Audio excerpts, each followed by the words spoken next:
matters, lose weight, and keep it off telesummit.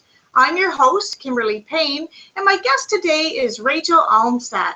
Rachel turned a sick and tired and overweight existence back into a vibrant life by making simple, sustainable changes. Drawing on her own revolutionary experiences, background in education, and training as an integrative nutrition coach, she now serves as a guide to others on their journey to ultimate health. She founded Pray, Live, Eat, where she offers group classes, private coaching, and online support group. She believes healthy living is easy, fun, and of course, delicious, and delights in sharing practical tips and encouragement with others. You can find her at www.prayliveeat.com to join her free newsletter for healthy tips, inspiration, and fun recipes. In today's interview, To the Couch and Back, Rachel will be talking about how she's lived through many highs and lows on her journey towards ultimate health. In her young adult life, she was faking fitness by eating Snickers and Twizzlers, lots of greasy fast food, thinking she could outrun any ill effects. The scale read like a yo-yo, and eventually the stubborn pounds stuck. But they didn't come alone, but ushered a period of chronic sickness that robbed her of physical, emotional, and spiritual energy. She lived from the sidelines on the couch, maxing out her sick days at work, and missing fun activities with her children. Thank God the story doesn't end there. Once Rachel realized the inhalers and the antibiotics weren't helping, she sought out healing through simple dietary and lifestyle changes. Rachel will share the 3 simple steps she took that led to healing and sustainable weight loss, how she's maintained this for the past 6 years, and she'll bust some common myths that keep you from successful weight loss. She believes that God has given us everything we need for a healthy lifestyle in the form of natural whole foods and cycles of days and seasons. This is so much more than any diet plan can offer and nourishes us on a deeper level than we can imagine. Welcome, Rachel. Thank you. Thank you for having me. Now, you mentioned being fake fit. What do you mean by this? Well, that's the term that I use for how I used to live when I thought I was living a healthy lifestyle because I was active and running and doing all kinds of active things, but then I would go and eat the Snickers, and I mean the king size Snickers, and the bags of Twizzlers, and just thinking that I could outrun that. And it didn't matter if I ate an extra piece of cake because I could just run a few extra miles the next day. And what happens is that really is faking fitness because several reasons. If you're active, you need to be putting good, healthy food in to nourish and keep you active.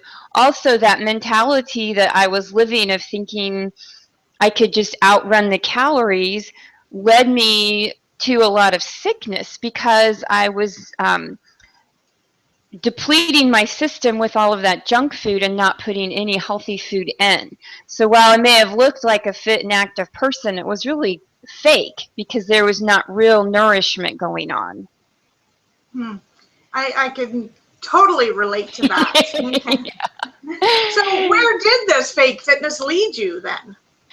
Well, I found myself, I mean, after having 2 children and working a full-time job and just thinking I could just still kind of do what I wanted and everything would be okay, I found myself 40 pounds overweight, and I found myself very sick. And what happened to me were things like the flu, and not the 24-hour bug, but like the knock you out flu that you get for a week. I had a season where I got that twice in one winter. I was constantly on the antibiotics for sinus infections and bronchitis and those kinds of things. And so I really was just kind of stuck on the couch because I couldn't do. Every time I'd start to feel better, I'd just get sick again. And that was keeping me from maybe running, or even if I tried to go run on the treadmill at the gym, that really did nothing to help. For one, didn't help me heal, and it certainly didn't help me lose any of that weight I was carrying. So what are the 3 simple steps that did help you to heal and to lose that weight? Well, there were 3 things that I did. There were 3 things that were really lacking in the lifestyle that I was leading.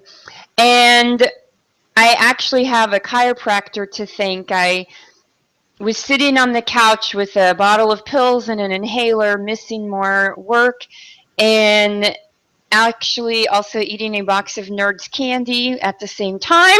I know.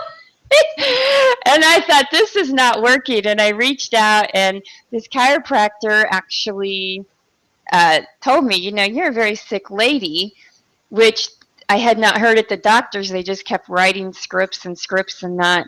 And he honed right in. He was like, well, are you eating sugar?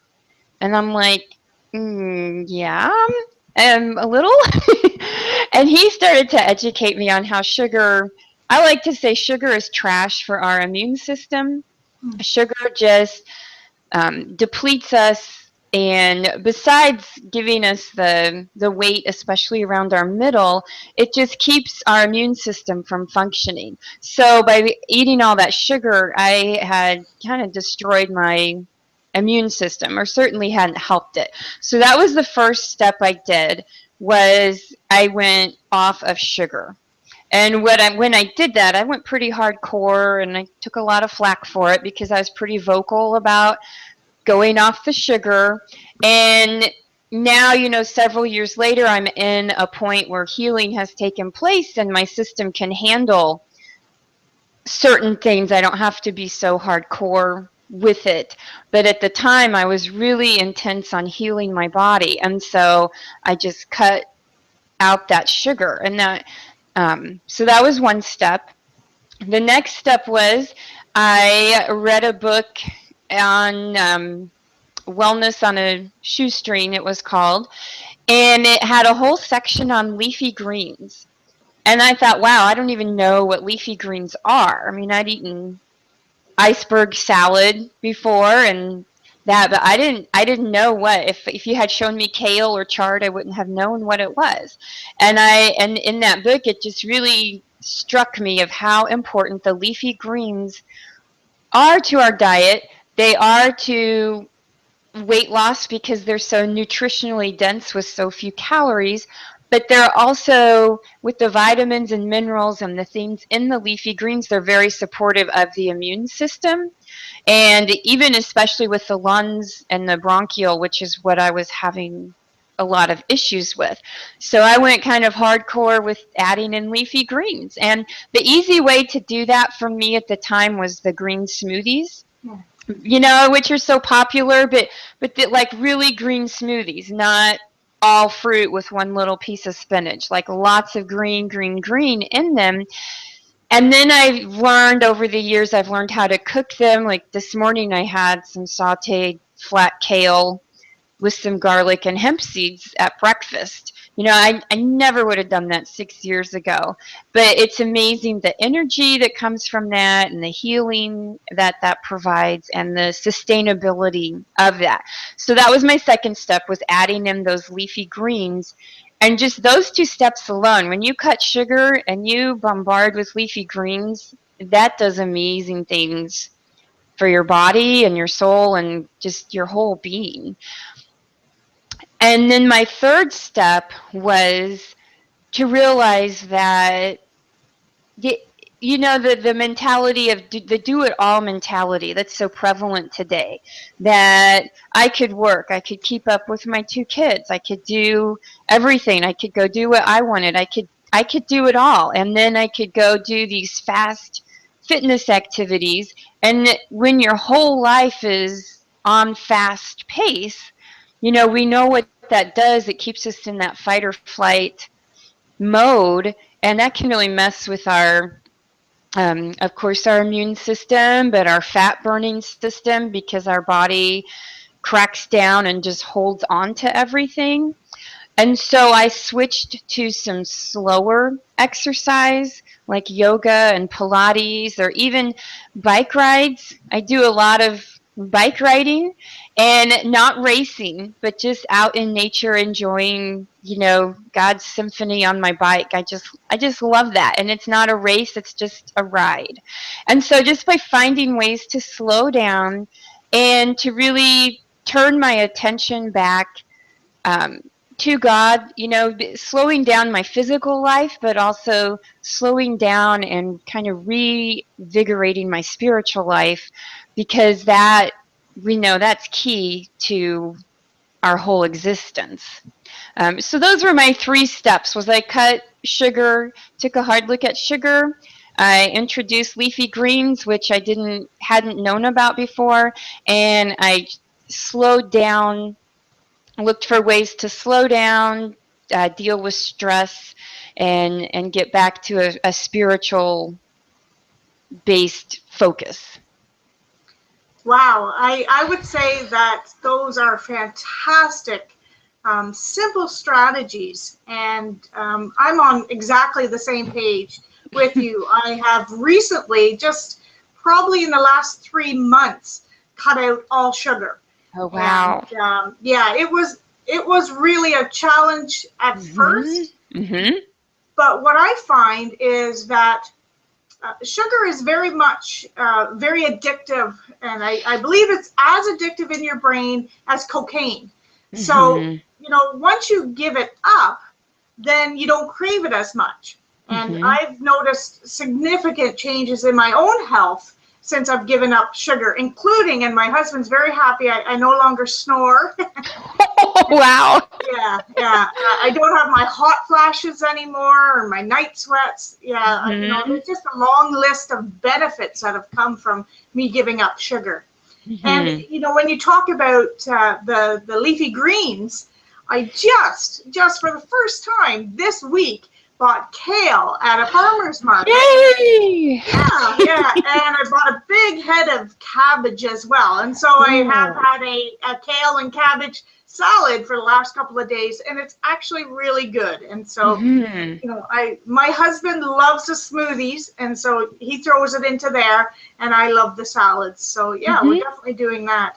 And the third thing you talk about too, again, is a real love of mine, and that is biking. And yes. I'm like you, I'm not a racer, but I love to get out and just look around at nature and God's creation. And I often talk about a prayer walk, but I do a prayer bike, as I'm biking, and I'm just talking to God, and it's just a real connection. And like you said, that slowing down. So I think those three disciplines, those 3 strategies for people to incorporate, it makes a huge difference. Now, in your own life, how long have you been able to keep up this healthy lifestyle? It has been about 6 years since I turned things around, and it started as a healing process, and then what happened was then the weight came off as things were put into balance, and that has been I would say I started about 6 years ago, and then with me it maybe a year I would count as a healing process, and so 5 years that I've maintained this. And it's exactly like you say, when you get off of the sugar, you don't crave it. So you don't feel like you just explained, you don't feel like you're depriving. I don't feel like I'm living a deprived life, or that I'm dredging every day because of how I'm living, to keep myself well and to keep the weight off. It's an exciting way to live, like you've just, described how you're doing. Now, do you count calories or points or anything like that?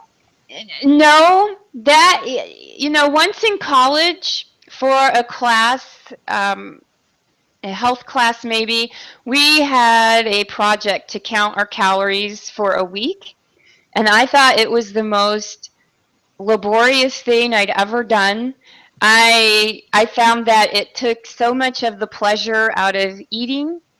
And I also thought, how do you really know what's in it? I just thought, I think it's, how do you really know how many calories are in that? And then you run on the treadmill, how many calories that burn? Part of me is skeptical, like, what does that really mean? I think that calories can be a guide when you look at it, but that's not a tool that I use myself, because I look at the nutrients in a food and how it's going to nourish me, and does it have the vitamins, the minerals, the fat, the protein that I need to have the energy to go about my day. And so the calories are not something that I've used. And when I think about it, when God gives us our food, it's in a whole, like an apple. It's not, it's packaged, or a banana, or the kale. It doesn't come packaged in 100 calorie packs. And it doesn't come saying eat this many calories in a day. Um, and part of that too with the calories, once a doctor suggested maybe I check out Weight Watchers, and I was like, I just knew it wouldn't work for me, because honestly, I'm not very good at following rules that other people set for me. And so I knew I wouldn't do it, because I want to eat what I want to eat and what's going to be good for me, not because some plan tells me that I should be satisfied with this set of calories or this set. I like to say, I guess maybe I'm a control freak that way, but I like to know, I like to kind of be in charge of what I'm eating, not have it externally placed upon me. Now, what misconceptions are out there that keep people from losing weight? Well, one that I find all the time, and I think this is starting to be busted in the society as a whole, but the whole fat-free issue. And I think that has done so much damage to people in the area of weight and in the area of their general health. Because the fat-free has done a couple of things. One, it has promoted a lot of products that are marketed to us as healthy food because it says low fat or fat-free. And those packaged products are so full of chemicals and sometimes artificial sweeteners, sometimes a ton of sugar to make up for the fat, and also to take a food that naturally has fat in it and to take the fat out of it. I mean, that's a lot of processing. So even if it's still a food and not a, cookie bar, but it's been processed to take out that fat. It's been through a lot. It's nothing like what the original food is. And also, our bodies need fat. Our brain is a high percentage of fat. Our nerves need fat to be able to do their job and connect to each other. Fat is essential for our health because there are vitamins that are fat soluble, vitamin A, vitamin D, and E and K, and our body needs fat to absorb those. So that's why it's okay. Like this morning, I have that kale, and I had cooked it in some butter. Usually, or I'll use coconut oil. Those are my two favorite cooking fats. And that actually makes that power food, that kale, actually more absorbable to our absorbed funny word, to our system. We're able to better absorb the nutrition because we have mixed it with a little of that fat. So that, you can tell that's a big one to me, is um, the fat free. One other myth is that it's all about the food. And I touched on that, like with my third step that I took, slowing down. There's so much more to what we do and how we exist than our food. And to think that we can just follow this plan and not change other things in our life and our spiritual life and our exercise life, it has to be a whole, complete lifestyle package. And I think that that is a misconception. But also that you don't have to do all of that at once. Some programs say, you know, you've got to suddenly be eating right, exercising right, doing all this right, but just taking it in steps that are sustainable for you and comfortable, but knowing that each step, then you're going to add another step when you're ready and add another step when you're ready. And then you have eventually worked through your entire life to make it healthier. Yes, I definitely agree with we are whole, and the body, the spirit, the mind.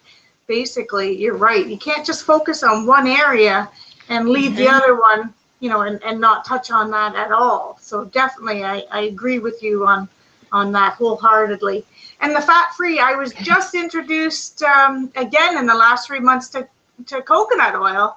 Ooh. And it's my main cooking thing now, and I really enjoy it. It's a nice oil to work with. Oh, great. So, what gifts has God given us to lead a healthy life, including an ideal weight, maintaining an ideal weight?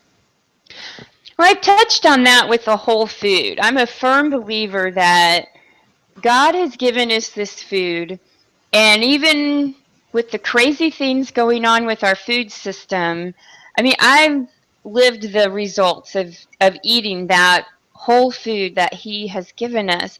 And He provided that, gave us everything that we need is in that whole food. We don't need a lot of these extra products on a general basis.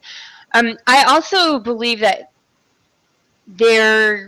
he was just so brilliant in giving us these foods in the season that we need them.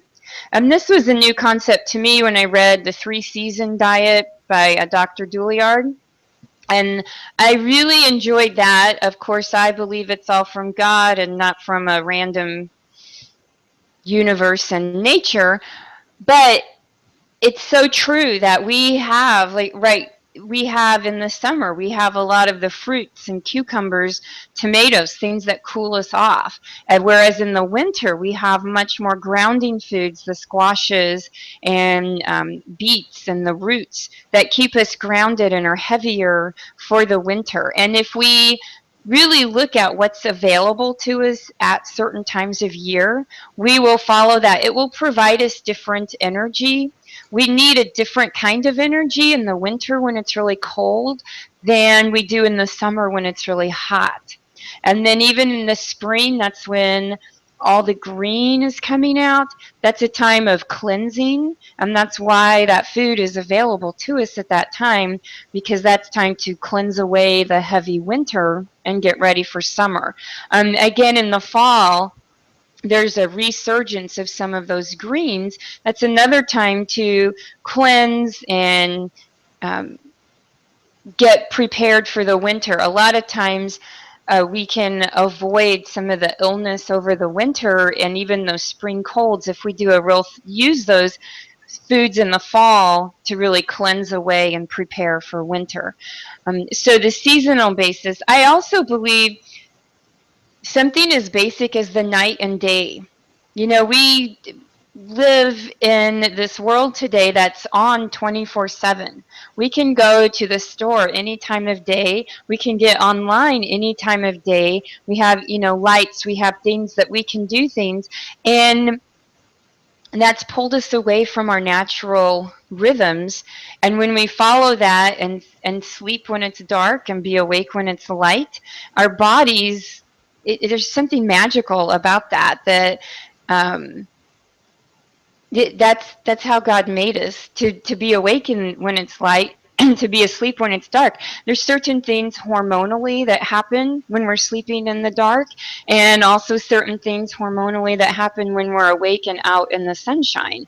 And then just the whole importance of sleep with immune system. Our sleep, our body needs that sleep to rest and heal and recharge, and also needs that sleep to actually aid with weight loss. That's a key, I believe, to maintaining a healthy weight, is to follow that day and night cycle as well. So that's actually a really good point. We do get away from the natural things because of yeah, you're right, having the stores 24 hours and the internet 24 hours, and we get away from what it was naturally meant. Now you've challenged me to get up earlier with the sunrise. Most people know I'm not a morning person. It's a challenge for me to get out of bed for 9 o'clock, but yeah, I probably need to get to bed a little bit earlier when it's Now, you mentioned a couple of books today as well, and I will put those in the show notes. So if anybody wants to check them out, I think the first one was Wellness on a Shoestring, and the other one was a 3-season diet. So we will put those in the show notes for anyone who wants to check out those books as well. Okay. So my kind of final question is, what would you say is a real secret to losing weight and keeping it off? Well, when you get right down to it, you have to value yourself over the food that's there.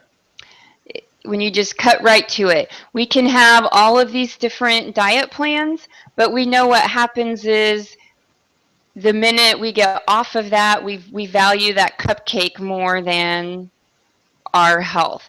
And that's the crux of it. You have to value yourself, and that, I think that's something that gets taken a little out of context in our society. And when we keep that in a spiritual sense, that we are a creation of God, and He has given us this body to take care of, and soul and mind, and we have to value that. We have to value ourselves as a special creation of God over all of these things. The bag of Twizzlers may give us a short-term gratification, but that's not going to serve, that's my example. That's not going to nourish me and give me what I really need.